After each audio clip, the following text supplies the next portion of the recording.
आपण पाहत आहात भारतीय जनमत, आपला चॅनल।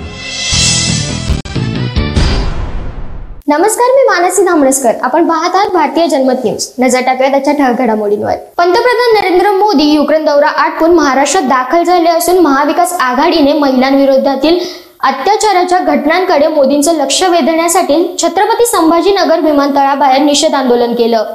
अंबादास दानवे यांच्या नेतृत्वाखाली हे आंदोलन करण्यात आलं। पोलिसांनी ताब्यात घेतल्यामुळे हे आंदोलन थांबवण्यात आलं आहे। पंतप्रधान नरेंद्र मोदी युक्रेन दौरा आटोपून मायदेशी परतले असून आता ते थेट महाराष्ट्र दौऱ्यावर आले आहेत।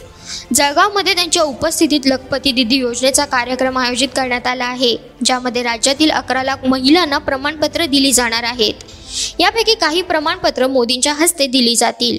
मोदी छत्रपती संभाजीनगर विमानतळावर उतरल्यानंतर त्यानंतर ते जळगावला रवाना होतील। दरम्यान महाराष्ट्रातील आणि देशातील महिलांवर अत्याचाराच्या घटनांकडे पंतप्रधान मोदींचं लक्ष वेधण्यासाठी महाविकास आघाडीने विधान परिषदेचे विरोधी पक्षनेते अंबादास दानवे यांच्या नेतृत्वाखाली छत्रपती संभाजीनगर विमानतळाबाहेर निषेध आंदोलन केलं।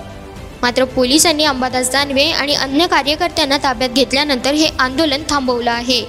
आंदोलनकर्त्यांनी विमानतळाबाहेर मानवी साखळी तयार केली होती आणि काळे कपडे परिधान करून निषेध नोंदवणारे पोस्टर्स हातात धरले होते।